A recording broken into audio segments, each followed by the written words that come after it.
Hello friends, welcome to नक्षत्र astrology services. आइए जानते हैं भगवान शिव की तीसरी आँख के बारे में।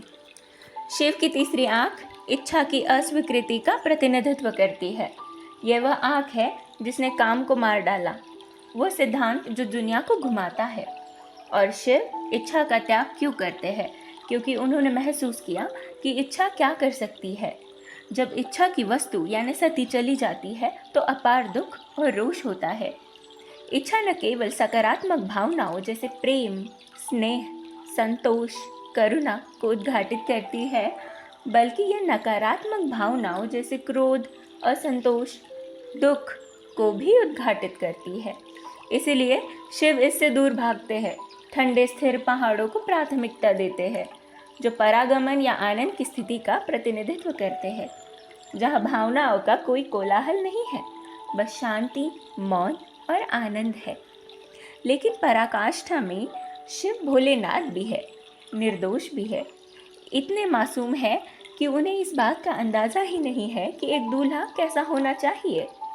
और इसीलिए अपनी शादी के दौरान अपनी पत्नी के सामने वो खुद को राख में समेटे हुए, भांग के नशे में, सांपों से ढके हुए और भूतों के साथ प्रस्तुत हो जाते हैं।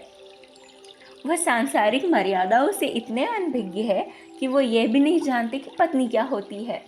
जब रावण एक राक्षस राजा और शिव का भक्त जो कहलाता है, वो कहता है कि मैं तुम्हारी पत्नी से विवाह करना चाहता हूँ, तो शिव बिना किसी कपट के उत्तर देते हैं, ऐसा ही हो।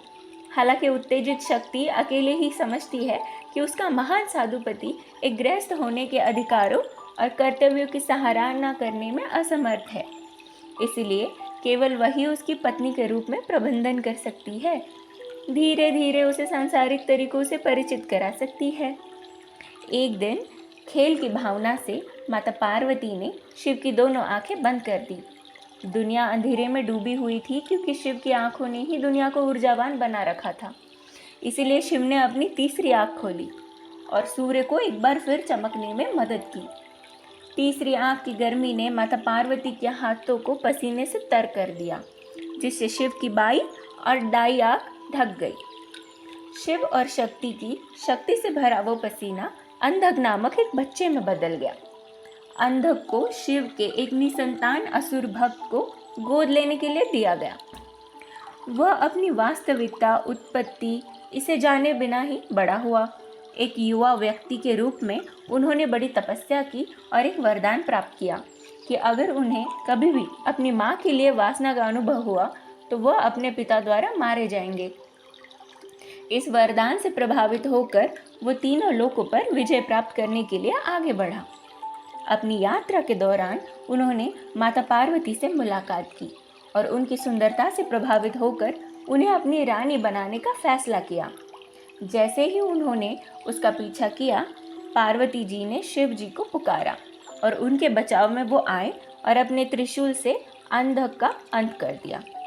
जैसे ही अंधक के शरीर से खून निकला, उसे अपने जन्म की सच्चाई का एहसास हुआ और उन्होंने अपनी व्याभिचार इच्छाओं के लिए माफ़ी मांगी। जब इच्छा नष्ट हो जाती है ना, तो सभी विभाजन टूट जाते हैं।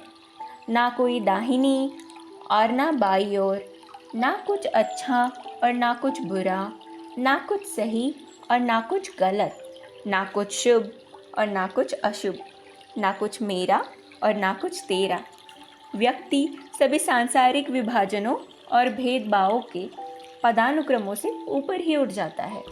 लेकिन इस कहानी के अनुसार ये पारलौकिक अवस्था व्यक्ति को सांसारिक वास्तविकताओं से अंधा कर देती है। अंधा का अर्थ है अंधा, इतना अंधा कि वह माँ और पत्नी में भेद भी नहीं कर सकता। तीसरी आँख स्वामित्व के सभी भावों को नष्ट कर देती है। व्यक्ति यह समझ खो देता है कि क्या मेरा है और क्या मेरा नहीं है। इसलिए कोई भी महिला कभी पत्नी या माँ नहीं हो सकती, या यूँ कहे कि सभी महिलाएं पत्नी और माँ बन सकती है। यह अंधक की कहानी की तरह अराजकता पैदा करता है। इसीलिए सब सन्यासी शिव की तीसरी आँख का उत्सव मनाते हैं, जो सभी सांसारिक इच्छाओं का अस्वीकार करती है।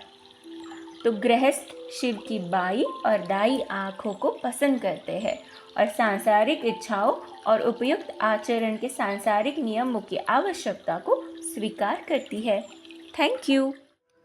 For the astrology poems and songs, please subscribe our YouTube channel and hit the bell icon. Also like our Facebook page and follow us on Facebook, Instagram and Twitter. You can also visit our website nakshatraastrologyservices.com. Thank you.